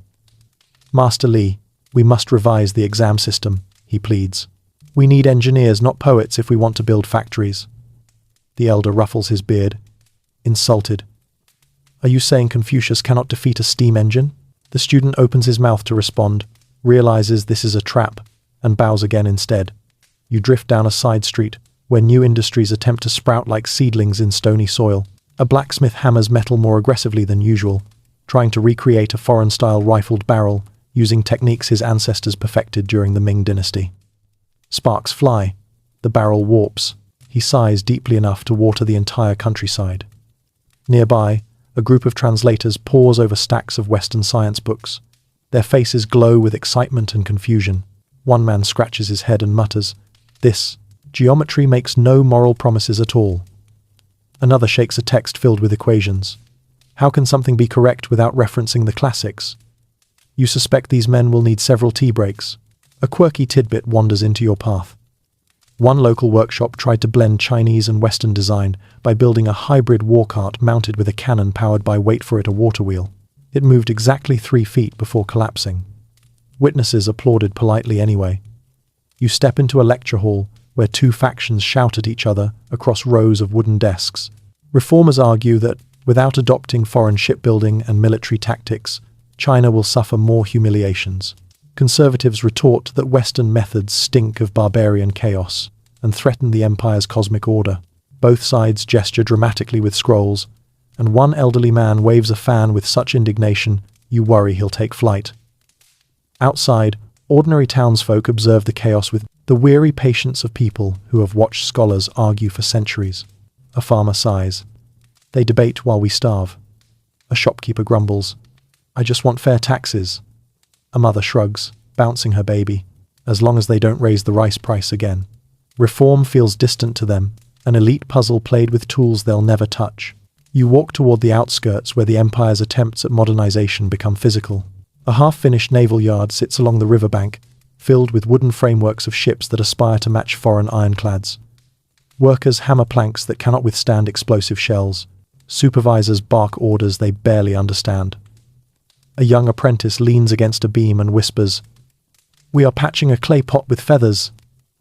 You feel the weight of his words, because everywhere you go, the pattern repeats. Forward motion colliding with ancient walls. New schools teaching Western mathematics, but still requiring students to memorize ancient poetry. Factories producing modern weapons, but run by men who resist abandoning traditional craft methods. Officials advocating reform but unwilling to change the hierarchy that protects their power. The empire wants to become strong again desperately, urgently, but it wants to do so without changing what makes it comfortable. And history rarely grants that luxury. You step onto a bridge where riverboats glide beneath your feet. The water reflects a country caught between 2 worlds, wood and iron, brush and blueprint, tradition and transformation. You watch 2 young boys play fight with sticks, one pretending to be a Qing soldier, the other pretending to be a foreign sailor with an imaginary cannon that goes boom. The Qing soldier loses every round. As dusk descends, the debates fade into murmurs, the workshops grow quiet, and the blueprint scrolls are rolled away. And you feel the truth humming beneath it all. China is trying to strengthen itself, but it cannot decide which muscles to build, or which old bones must break first. And until it chooses, the empire stands balanced on a tightrope pulled forward by necessity, pulled backward by memory, with the ground yawning dangerously below. You wander away from the riverfront shipyards just as dusk bleeds into night, the sky deepening into a purple blue that feels heavier than the air itself. Crickets chirp in the reeds. A faint lantern glow spills from distant households. But the farther you walk, the more you sense eyes on the empire. Eyes not from within, but from beyond its borders. China is no longer just a land trying to reform itself. It has become a buffet. And the world's rising empires are circling with napkins tucked neatly under their chins. A mainstream fact rolls in like a cold wind. By the mid-19th century, global powers Britain, France, Russia, the United States, later Germany and Japan saw China not as a formidable civilization, but as a weakened giant, ripe for strategic advantage. While the Qing struggled with internal rot, foreign powers strengthened their grips on trade, territory, and influence. You stop at a mountaintop shrine overlooking a vast plain. Far in the distance, rows of foreign merchant houses glow like embers. Their presence once felt temporary. Now they look permanent, confident, rooted, like carved teeth in the empire's flesh. You follow a winding path into a border town where dialects mingle with foreign accents. A British trader haggles aggressively over tea leaves. A French missionary tries to convert villagers with pamphlets they cannot read. An American sailor buys dumplings using silver, whose value he complains about despite being one of the reasons it's scarce. You can't help rolling your eyes. Nearby, a mustached Russian explorer sketches the landscape with intense concentration. A villager peeks over his shoulder and mutters, "He's measuring where to build trouble." You decide this is not entirely inaccurate. Historians still argue whether foreign encroachment was deliberate exploitation or simply the natural expansion of industrial powers seeking markets. Either way, the effect is the same. The Qing Empire is surrounded by nations who smell opportunity the way wolves smell weakness. You walk deeper into the town where the world feels even stranger. Foreign consulates rise like islands in a cultural sea buildings with iron gates, stiff flags, foreign guards who patrol with a swagger that makes locals bristle. Their lights burn late into the night. Their influence reaches far beyond their walls. A group of Chinese merchants gathers outside one consulate, debating heatedly. They set their own laws. One complains. They ignore ours, another adds. And they take our land, a third hisses. Their anger simmers. Their helplessness simmers even more. A quirky tidbit drifts to you as you pass a tavern. Apparently, some villagers nicknamed foreign ambassadors walking lanterns because of their bizarre habit of strolling around at night with lanterns held at chest height. The sightings became so common that people joked the foreigners were afraid of the moon. But the mood shifts when you reach the docks. There, massive foreign ships sit anchored hulking silhouettes against the dark water. Their hulls glint like polished predators. Their cannons jut outward, quiet but imposing. Sailors lounge on deck, laughing loudly, passing bottles, playing cards under lantern light. They look like they own the place, and in a way, they do. Onshore, Chinese workers labor silently loading cargo tea, silk, ceramics, while armed guards supervise. The power imbalance is palpable. It hangs in the air like the humidity, thick and suffocating. You step into a warehouse district where French officers bark orders. Nearby, German engineers examine railway schematics. American traders negotiate shipping rates. Everyone has an agenda. Everyone sees China as a market, a mission field, or a strategic puzzle to be rearranged. And China, weakened by addiction, corruption, and failed reforms, no longer looks like the impenetrable giant it once was. A magistrate stands at the edge of the busy port, shoulders slumped. He watches foreign workers build a telegraph line that slices through the landscape like a scar. Once, he murmurs, they begged for our learning. He sighs. Now they carve roads through our land. You feel the grief in his voice. Farther inland, you encounter another group of scholars debating in a tea house. Their arguments sharp, heated, tangled. Foreigners humiliate us, one says, slamming his fist on the table. We must study their strength, another counters. A third sighs, swirling his tea.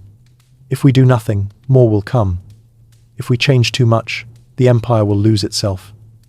Their dilemma is real. Their fear is realer. Because tonight, as you continue through moonlit streets, you sense the world tightening its circle around China. Each foreign foothold, every port, every mission, every business deal threads another loop around the empire's autonomy. You climb a hill overlooking a coastal plain. Ships dot the horizon like steel constellations. Their lanterns flicker across the dark water. Behind you, the land stretches inward full of farmers, families, soldiers, reformers, addicts, dreamers, all caught in the slow tightening of foreign influence. China is not falling alone. It is being pulled, nudged, prodded, carved into. Not by one enemy, but by many hands. And as you stand there under the dripping hush of night, you feel the truth settle across your shoulders. New powers are circling hungrily, and the empire exhausted, divided, hollowing has become their banquet. You leave the coastline behind, its foreign lanterns flickering in the dark like a constellation the empire never asked for, and head inland toward Beijing, toward the palace where the weight of the world now presses hardest. The journey takes you along dusty roads, past villages rubbing sleep from their eyes, through marketplaces where silver grows scarcer by the day, and into the corridors of a dynasty that feels more fragile with each passing hour. Here, in the heart of the empire, the Qing court sits like an aging dragon, scales dulled, claws softening, breath thinning. Yet even now, it tries to roar. You step through the red gates of the Forbidden City, where courtiers glide across polished stone floors with the solemn grace of people who absolutely do not want to be blamed for anything today. The air is perfumed with incense, lacquer, and quiet desperation. The empire is drowning, and the court knows it. But instead of one clear plan, there are 20. And instead of 20 clear plans, there are 1,000 cautious half measures. A mainstream fact flickers in your mind. In the late 19th century, the Qing attempted major reforms: the self-strengthening movement, military modernization, the establishment of arsenals and shipyards, even early industrial efforts. But reforms arrived decades late, implemented unevenly, resisted fiercely by conservative factions, and undermined by chronic corruption. You follow a procession of officials toward a small audience hall. They bow low before the Empress Dowager Cixi, regal, calculating, and far more aware of political currents than she lets on. Her expression is calm, but you sense the storm behind it. Ministers murmur proposals about new railways, telegraph lines, mining reforms, modern schools. For each idea, another official steps forward to object. We must preserve tradition. We must embrace foreign methods. We must strengthen the military. We cannot risk provoking foreign powers. We must tax more heavily. We cannot burden the people further. It's less a government and more a philosophical tug-of-war. One elderly official, beard trembling, insists that Western weapons corrupt the empire's moral foundation. Another argues passionately that canons do not care about morals. You suspect both are technically correct. Historians still argue whether Cixi intentionally stalled modernization to preserve her power, or whether internal resistance and limited resources made reform nearly impossible. Standing here, watching factions collide like mismatched puzzle pieces, you realize the truth is messier. Everyone wants to save the empire, they just disagree violently on how. Around you, the palace buzzes with contradictions. In one courtyard, young cadets practice foreign-style drills under the eye of German instructors, awkward, determined, sweating profusely. Their uniforms imitate European styles, right down to the stiff collars that no one likes but everyone endures. In the next courtyard, traditional bannermen practice ancient archery techniques, firing arrows with such ceremonial precision you'd think they were reenacting a memory instead of preparing for war. You slip past a veranda where an official unrolls blueprints for a modern warship. His assistant nods enthusiastically until he realizes they lack the steel, the engines, and the money to build it. The man sighs so deeply you swear the floor vibrates. A quirky tidbit finds you in the form of an excited junior official, bragging about a new, modern fortress design he copied from a French textbook complete with walls arranged in geometric star shapes. His supervisor gently reminds him that star forts work much better when you actually own cannons. They do not. Farther along, you enter the Hall of Mental Cultivation, where the court debates its most pressing question. How do we reform without losing face? The debate is endless. Reformers push for new schools teaching math, science, engineering. Conservatives counter with poetry, ethics, calligraphy. Someone suggests combining both. Another insists the empire will collapse if students learn foreign ideas. A third shrugs and proposes teaching everything at once, which is the educational equivalent of throwing noodles at the wall to see what sticks. You wander through a quiet gallery where portraits of past emperors stare down at you sternly. They ruled vast lands, commanded armies, expanded borders. Now the dynasty they built is struggling to modernize fast enough to survive the century. You feel their disappointment, or maybe it's your imagination. Hard to tell in a place this dramatic. As evening falls, you step outside onto a balcony overlooking the palace roofs. The sun dyes the tiles gold, but the beauty can't hide the truth. The court is out of time. The empire needed bold reform 30 years ago. It is only now assembling the courage. And even then, the reforms are tangled in red tape, sabotage, and arguments over what modern really means. Below the balcony, a messenger rushes past, carrying news of foreign advances, railway concessions, territorial demands, new ports forced, open. His sandaled feet strike the stone with the urgency of a heart pounding in a too-thin chest. The Qing court's last gambits are unfolding reforms too cautious, too slow, too entangled in fear and pride. You feel the weight of it as the palace darkens around you. A dynasty trying to save itself without changing itself. a government trying to modernize with one hand while clinging to tradition with the other. And all the while, the world outside keeps moving. Faster, louder, closer. The dragon still breathes, but its flame is flickering. You step away from the palace's gilded rooftops and drift into the late-night streets of Beijing, where lanterns flicker like tired eyelids and the city exhales a long, exhausted sigh. Reform debates rage inside the Forbidden City, but out here in the alleys, the markets, the cramped homes, another reality tightens its grip, one that officials rarely acknowledge, one that grows in the shadows, as steady and as suffocating as winter fog. Opium is back. Not that it ever truly left, it just changed shape, changed hands, changed tactics. You turn down a narrow hutong where the walls lean inward as if conspiring to hide secrets. The scent hits you first, sweet, smoky, unmistakable. You follow it past cracked doorways and dim windows until you reach a courtyard bathed in amber light. Inside, several men recline on bamboo beds, their pipes glowing softly. The scene resembles what you saw years earlier in Canton, except now it feels heavier, desperate, routine. A mainstream fact anchors you. Despite repeated imperial bans, massive confiscations, and moral campaigns, opium consumption surged again in the latter half of the 19th century. Cheap domestic cultivation increased. Smugglers adapted. Addicts multiplied. Even as the Qing tried to reform, the drugs seeped back into daily life, like a tide that refuses to stay out. You slip into a side alley, where a shopkeeper closes his stall early, rubbing his temples. His hands shake not from age but from withdrawal. He mutters a prayer to Guanyin, promising to quit tomorrow. You've heard that promise before. You know how rarely tomorrow arrives on time. Further along, a scholar stumbles out of a tea house, ink stains on his sleeves, pipe tucked discreetly into his belt. He once dreamed of passing the civil service exams. Now he tells a friend, the classics blur together these days. His friend shrugs. Everything blurs. You pause, leaning against a cold stone wall. The city hums around you, carts rattling, dogs barking, whispers drifting through night air. But beneath the normal sounds lies something more fragile, a collective sigh, a slow unraveling.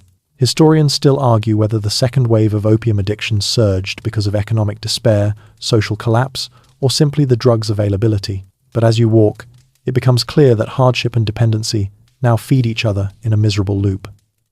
You drift into a working-class district where night markets once bustled with noise. Now, several stalls sit empty. Their owners spend their nights in opium dens, trading labor for smoke. A fishmonger sharpens his knife with the hollow focus of a man whose thoughts drift elsewhere. My brother sold our mule for a pipe collection, he grumbles. A collection? Can you imagine? You resist the urge to ask how many pipes constitute a collection. A quirky tidbit surfaces when you overhear two women gossiping at a well. Apparently, some people believed opium smoke could soothe angry household spirits and keep them from stealing rice. One woman scoffs. If the spirits are stealing rice, they probably need it more than we do. You wander toward a small courtyard where a family sits around a low wooden table. Dinner is simple rice, wilted greens, a single salted fish. The parents eat slowly, saving the best bites for their children. But in the corner, wrapped in cloth, lies the father's pipe. He keeps glancing at it, guilt flickering across his eyes. His wife notices. She reaches out, squeezing his hand. Please, she whispers, not tonight. He nods, but the tension in his jaw tells you the battle is far from over. In another home, an elderly grandmother scolds her son for smoking again. She waves her cane dramatically, shouting that the ancestors will refuse to welcome him if he dies with clouded lungs. He tries to laugh it off, but she isn't wrong, and they both know it. You step into a larger street where nighttime commerce falters. A pawn shop stands crowded with items people swore they'd never sell. Heirloom jade, wedding jewelry, embroidered jackets. The shopkeeper sighs. Another pipe's worth of silver, I suppose. He doesn't judge. No one does anymore. Judgment got tired decades ago. Ahead, you find a secret workshop where men cure opium resin under low light, mixing it with water and tobacco to stretch the supply. These aren't wealthy smugglers, they're laborers trying to make a living off a vice no one can control. You hear one man whisper, "If officials catch us, we're doomed."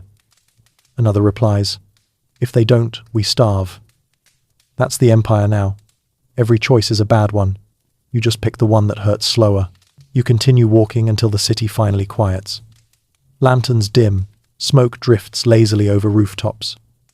Somewhere in the distance, a lone dog howls at the moon, sounding as exhausted as everyone else in Beijing. And as you stand beneath that pale moonlight, the truth settles in. The empire tried to ban the drug, tried to regulate it, tried to reform around it. But opium doesn't need permission to return. It just waits for the cracks to widen. And tonight, the cracks run everywhere, through families, through villages, through government halls, through the very spine of a dynasty struggling to hold itself upright. Opium's grip has tightened again, not with force, but with familiarity, not with violence, but with comfort. And comfort, when everything else collapses, can be the most dangerous thing of all. You leave the quiet, smoke-softened alleys of Beijing and drift northward, where the city walls loom tall against the night sky. The lantern glow fades behind you, and the wind grows colder, sharper like the world itself is bracing for something. And it is. Because now you're approaching the place where frustration, humiliation, fear, and righteous fury finally collide. A place where the empire's patience snaps.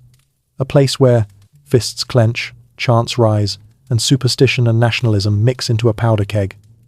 This is the eve of the Boxer uprising. You walk into a rural town outside the capital, the kind with dirt-packed streets, crooked houses, and shrines hidden in thickets of trees. Only now, everything feels charged. Villagers gather in tight circles, murmuring about foreign devils, missionaries, telegraph poles, railroads, opium dens, droughts, spirits, and wars. The world feels too big, too fast, too unfair. A mainstream fact steadies you.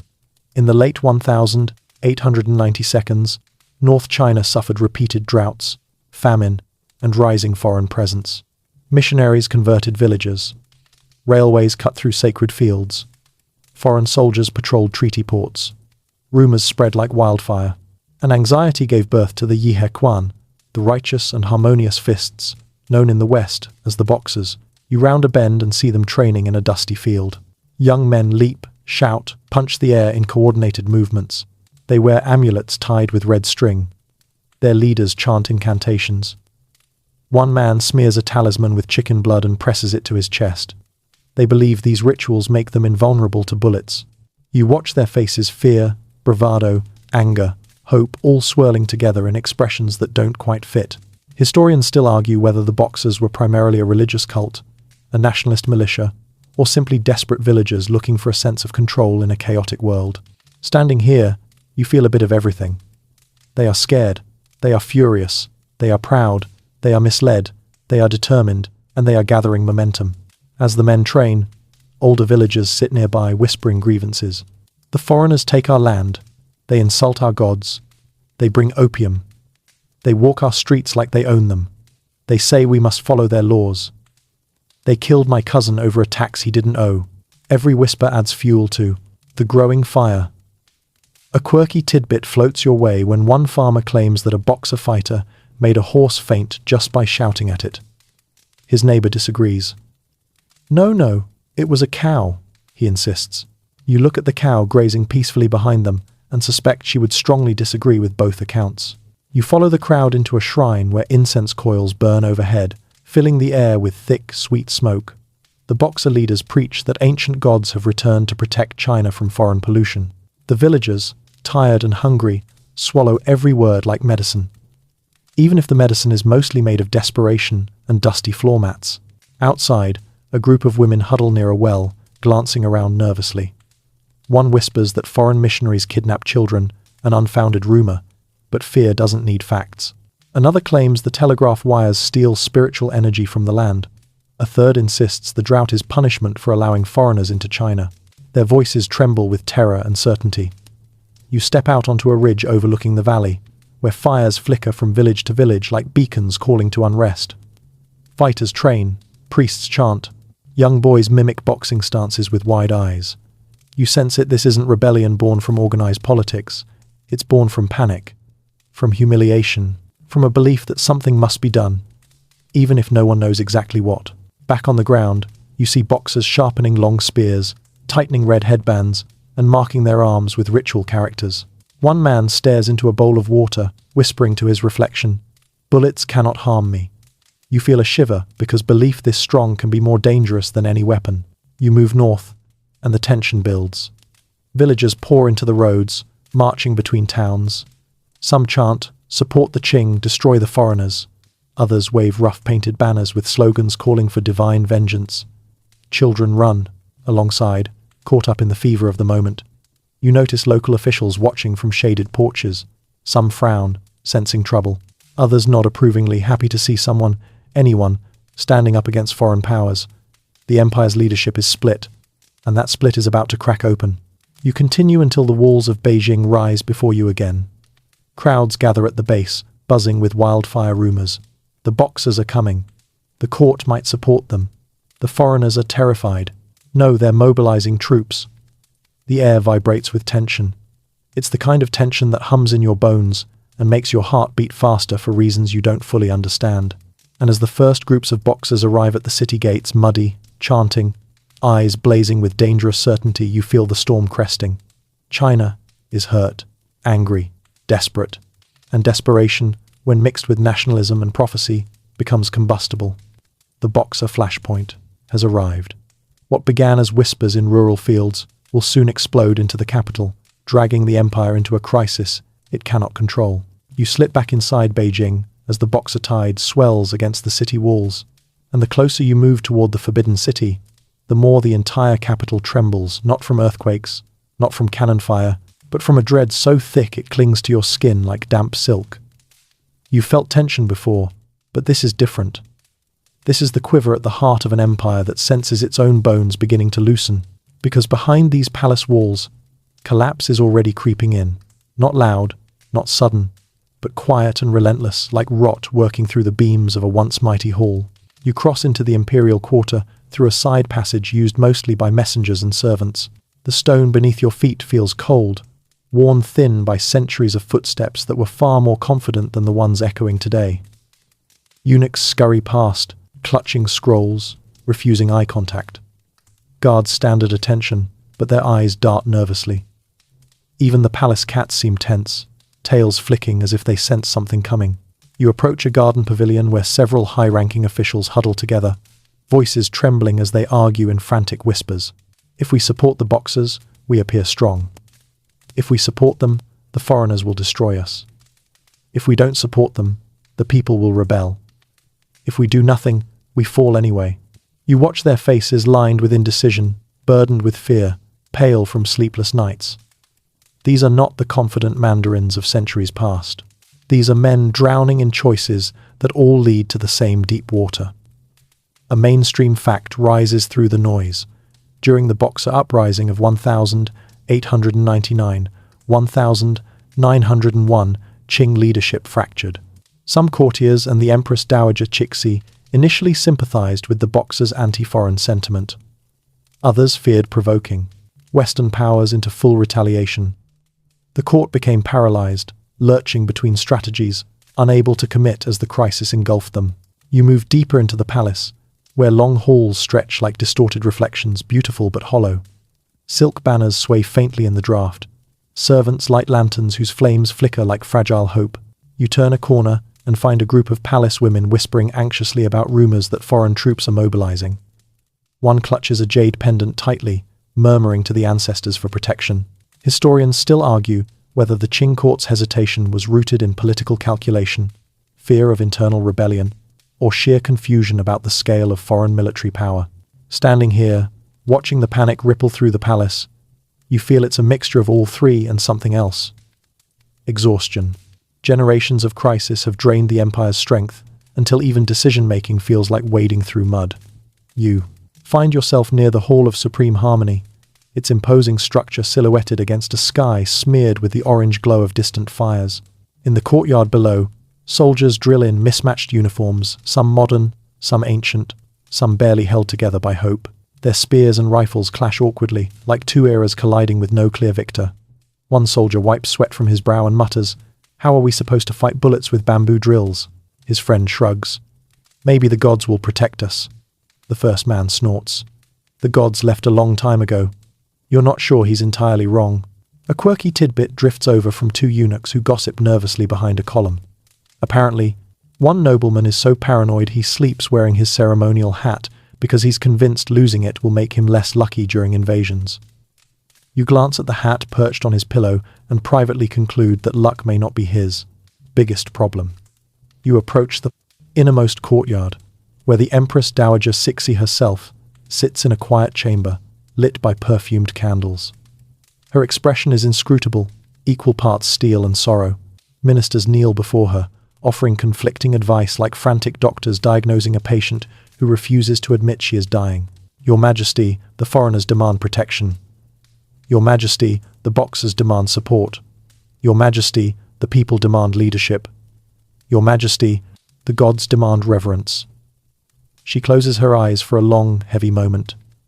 When she opens them, you see it a glimmer of resolve, overshadowed by the crushing weight of impossible choices. Outside her chamber, you hear messengers rushing in and out, delivering reports faster than the court can process them. Foreign legations are under siege. Foreign troops are landing at Tianjin. Boxers are flooding the capital. Villagers are rebelling. Allies betray allies. Enemies multiply. Supplies dwindle. Hope flickers.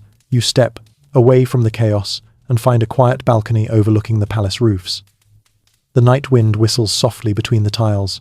In the distance, you see faint fires burning torches, signal flares, homes caught in the crossfire of fear and retaliation. And you feel the empire unraveling. Not because of one moment, not because of one enemy, but because every pressure, foreign, domestic, economic, spiritual, has converged into a perfect storm. Inside these palace walls, decisions fail before they're made. Outside, crises ignite faster than solutions can form. The Qing court, once the unshakable center of the world, is now a fractured body trembling under its own weight. The collapse has already begun. It's just choosing where to fall first. As you stand there under the fading moonlight, you feel the truth wrap itself around you like a shroud. The empire isn't being toppled. It's collapsing from the inside out. And no one, neither emperor, nor empress, nor God, can stop gravity. You step away from the trembling palace and follow a long stone corridor toward the outer gates, each step echoing with the weight of a dynasty nearing its final breaths. Outside, the early light breaks just enough to reveal the capital in all its shaken stillness. Fires still smolder in distant alleys. Soldiers shuffle past with hollow eyes. Merchants peek nervously from behind doors that were locked all night. The city holds its breath like a man afraid to wake a sleeping ghost. And you feel it the end. Not sudden, not loud, but settling over everything like ash. You wander toward a quiet courtyard where the last emperor, a boy not yet tall enough to reach the window lattices, sits with his tutors. His small hands clutch a book far too heavy for someone his age. The tutors' voices are soft, hesitant. They teach history because they do not know how to teach collapse. A mainstream fact whispers to you. By 1911, after the Boxer fiasco, crushing indemnities, failed, reforms, and unstoppable foreign pressure, the Qing Dynasty, China's last imperial house, fell. A 6-year-old emperor toppled not by a single rebellion, but by centuries of strain culminating in one final push. You watch the boy emperor lean against a carved pillar, bored yet burdened. Somewhere in the palace, courtiers argue over reforms that won't come fast enough. Somewhere outside, revolutionaries draft manifestos. Somewhere beyond the walls, a railway hums with modern energy that has no place in this ancient court. You slip out of the palace complex and merge with the waking city. Smoke coils from chimney tops. Donkey carts rattle along stone roads. Life continues, but with a strange heaviness. People walk differently now, as if each step acknowledges an era quietly ending beneath their feet. A vendor at the corner sells warm mantou buns. He hands one to a customer with a sigh, muttering, "Things change too fast. Too fast." His friend replies, "And yet, not fast. Enough to save us." You feel their words linger in the chilly air. You pass an old scholar sitting beside a crumbling archway. He stares at the city he's known his entire life and whispers, "The dynasty was like a great tree, but even great trees rot from the inside." His eyes are sad not for the fall itself, but for all the moments that led here. Historians still argue whether the Qing collapse was inevitable, preventable, or simply the final domino in a long line of missteps dating back decades. But you sense it clearly. No single blow killed the empire. Every pipe, every bribe, every treaty, every rebellion, every ignored warning chipped away at the foundation. You move toward a narrow alley where the last traces of opium smoke cling to the walls. A man sits slumped in the corner, pipe ashes scattered beside him.